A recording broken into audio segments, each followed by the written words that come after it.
After witnessing my mother prioritize cleaning over calling paramedics for my collapsed father, I spent the next 4 years asking myself a question that nearly drove me to take my own life. Was there more to his death than I understood? When my father passed away, I thought I understood grief. I had mentally prepared for 5 years that cancer would take him. But nothing could have prepared me for the way he died. Not peacefully in hospice care, as I'd imagined, but alone on the cold, hard ground without warning. What followed wasn't just the natural pain of loss, but a devastating realization that his death may have been handled in ways I struggled to understand. Losing my father meant losing my world. But what haunts me most isn't just his absence, it's the troubling questions about how his final moments unfolded. This was behavior I found difficult to comprehend, especially towards someone she had lived with for decades. To understand why I questioned everything, you need to know exactly what happened. The sequence of events still torments me. When my father collapsed and hit his head, my mother didn't call an ambulance. Instead, she called my paternal aunt first, then me. During our conversation, both my aunt and I reminded her to call emergency services immediately. She didn't. Knowing her usual pattern, she would have called her sisters before calling my paternal aunt or me, yet still, none of them called paramedics either. I was the one who finally made that call. When I contacted emergency services, I was distinctly clear that my father had fainted and was not responding to anyone, so most likely his heart had stopped. The operator asked for my mother's contact number so they could guide her through emergency procedures while paramedics were en route. The ambulance hotline called her directly with instructions to perform CPR, to keep pressing on his chest until paramedics arrived. When she later described this call to me, she said she was super scared and didn't dare to press his chest. It sounded to me like she was explaining why she made no attempt to help him. She had time to contact multiple family members, have conversations, receive repeated reminders about calling for help, and even get direct guidance from emergency services. Yet at each step, no life-saving action was taken. When I arrived with the paramedics, something immediately felt wrong. The place looked unusually clean and orderly. The shelf next to where Dad's body lay was perfectly intact, despite what had supposedly been a violent fall. The faint smell of bleach lingered in the air. When I asked if she had cleaned up before help arrived, she only admitted to throwing away his bedpan. When I questioned what was the hurry to clear his things, she responded coldly, "Because he's gone, so why keep?" Think about that. The paramedics had barely arrived 15 minutes earlier, and she was already certain he was beyond saving and ready to discard his belongings. I had to give her explicit instructions not to throw anything else away until I could decide. And we had yet to get his death certified. It made me wonder, what time did she actually discover his body? The paramedics couldn't resuscitate Dad. His chest cavity had hardened over 3 hours, meaning he had been alone since 3 a.m. after hitting the wall. When I asked if she heard anything, her eyes were shifty. She claimed she slept through the night, despite usually waking for toilet breaks. How do you not hear a grown man collapsing, hitting the wall, and a shelf falling? As the reality of his death set in, I watched my mother's face closely. Having grown up reading their expressions from years of daily quarrels, I know their moods well. When the paramedics confirmed he was gone, and she volunteered to ask the GP downstairs for death certification, I caught something that chilled me to the bone. Her lips were slightly upturned. A small smile. I couldn't tell if she was relieved to escape the situation or simply processing the news differently than I expected. But that expression stayed with me and shaped how I understood her response to the tragedy. She couldn't get the GP, so I called a funeral director to handle the death certification and arrangements. While I was frantically coordinating these necessary procedures, she took this opportunity to start preparing her prayers. When the investigating officer arrived and asked if anything at the scene had been touched, she looked him straight in the eye and lied, saying no. He seemed thoughtful as he asked the question, perhaps sensing something wasn't right about the pristine scene. Despite my dad clearly withering away from cancer, weighing less than 40 kilograms, the officer decided to send him to the mortuary for autopsy. While officials handled paperwork and the medical doctor tried to convince the officer not to proceed, I desperately searched through Dad's medical papers to prove his cancer diagnosis. Even as officials debated my father's fate, she stepped over his body to pray on Lunar 15th. She was worshipping her bodhisattva, but never praying for his soul. If she truly understood her faith, she would have prayed for his peaceful passage.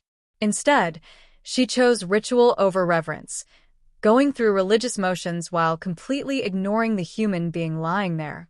All these happened even before the funeral director covered Dad's body with a white cloth. What's even more telling is that I never heard her make a single call while I was there, yet some of her relatives arrived within an hour. This means she had already finished announcing my father's death to everyone before I even reached the house, prioritizing spreading the news over calling for help. She had already delegated the crisis to others while she focused on what truly mattered to her, controlling the narrative and performing her religious duties. Her theatrical grief began when the relatives gathered, crying and narrating the paramedics' arrival so loudly I could hear her from 10 meters away. But where was that urgency when it actually mattered? During funeral arrangements, she refused to lift a finger, only appearing when her relatives were around. I handled everything alone, feeling utterly isolated even when surrounded by family.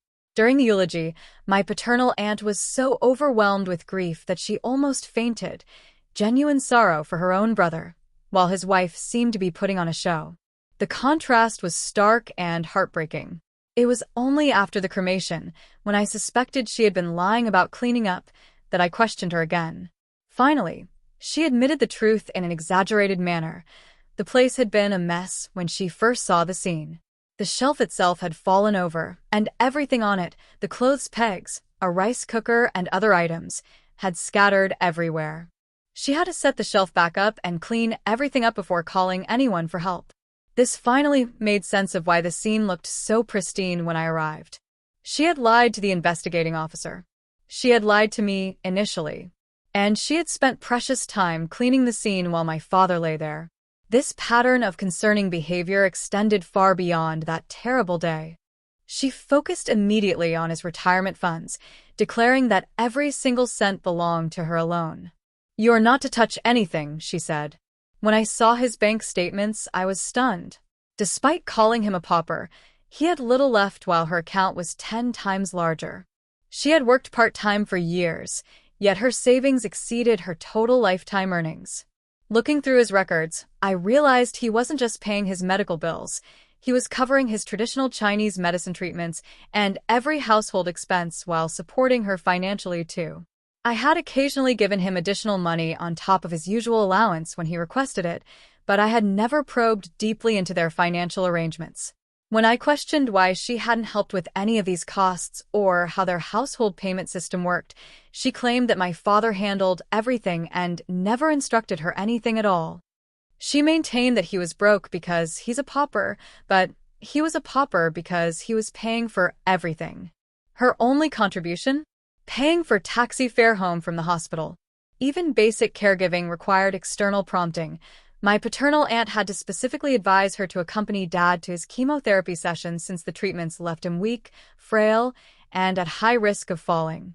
She needed an invitation to care for her own family member.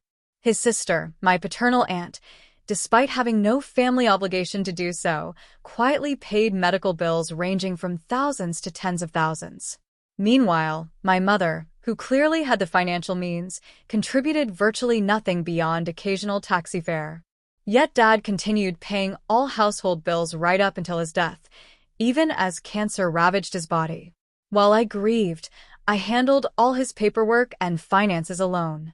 She refused to help, claiming she was illiterate, though she was next of kin and had to sign everything. My dad hadn't left a will.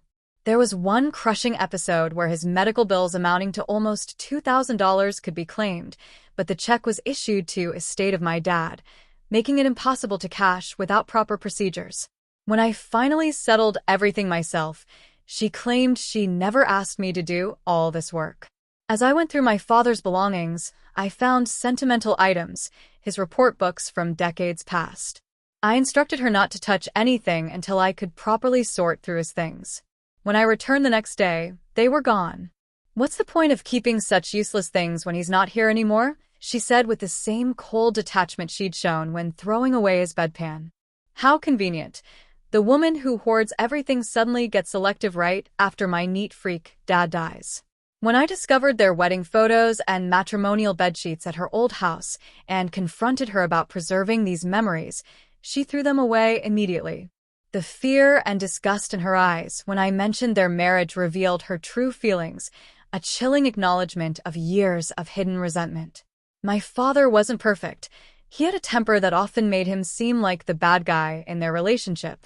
But he provided for our family without complaint and never expected anything in return. He deserved better than this cold erasure of his existence. But the betrayal didn't end with her. It extended to the people I thought I could lean on. I was called insensitive and told it was her way of grieving. One said I should feel honored to handle funeral matters single-handedly because it proved I was useful. Another mentioned that statistically, widows and widowers pass away within 5 years, while a cousin reminded me to take care of Mum's mental health because she's weaker than me. Even when I reminded them that I had lost my father while she lost her spouse, that my grief was no less, they kept insisting I was stronger than my mother. Why? Because I had endured a life-changing illness. They decided I was tough enough to handle anything? Because I could hold it together to ensure the funeral ran smoothly. This somehow meant I was mentally strong? They only worried if my mother might die but didn't care if I did. What kind of logic is this? These are the same friends who knew I'd just survived a serious autoimmune condition a year ago that attacks my nervous system and can be triggered by severe stress. They knew additional stress could literally make me sicker, yet they chose to lecture me instead of support me. They had no qualms putting my mother's needs over their supposedly close friend's health and survival. Their dismissive responses felt like a final betrayal. Not only had I lost my father under suspicious circumstances, but now my support system was abandoning me too. Their judgments pushed me to the brink. I had to call the crisis hotline to prevent myself from jumping. I knew I had to cut off these so-called friends to survive. True friends don't pass judgments disguised as advice. For 4 years, I tried convincing myself that at least his suffering had ended. But we'll never know if he might have survived with different care. I was torn between trying to understand her emotional responses, her focus on his finances, how she seemed to minimize my concerns, while trying to fulfill my family obligations. I was living what I can only describe as a passive suicide, existing like a corpse, going through daily motions while dying inside. The weight of what I'd witnessed, combined with her continued manipulation, had me contemplating suicide repeatedly. I thought maybe if I joined my father, I could find peace away from the chaos she created. For years felt like a lifetime of living death. But recognizing the truth about toxic people was my first step toward choosing life. If you suspect someone's behavior during a crisis isn't love, but something darker, trust your instincts. Sometimes, those who should protect us are the ones we need protection from. I know people will question me. What's the point of speaking the truth now when he's already gone? The answer is simple, he's gone, but she's not. Yes, my dad had his flaws. He was rigid in his ways and had a hot temper, but he never once laid a hand on us. She had options, many other solutions, even divorce. But his imperfections didn't deserve such a cold-hearted death. I want people to see her true colors and understand how my dad fought to keep their marriage together until his health failed, all while protecting her reputation. He never once tarnished her image, even as she cruelly hurled insults about him behind his back to her sisters. I'm no saint myself. There were countless times I questioned whether I could have done better, whether I should have intervened more. But I had always believed this was their fight, not mine. I never could have imagined how his final moments would unfold. Toxic behavior doesn't pause for death. It often becomes more pronounced when someone is vulnerable. If my story helps even one person trust their instincts or feel less alone, then breaking my silence was worth it. In my next video, I'll share how I navigate grief while living with a narcissist. If this resonates, share it with someone who needs it. You deserve people who understand your pain.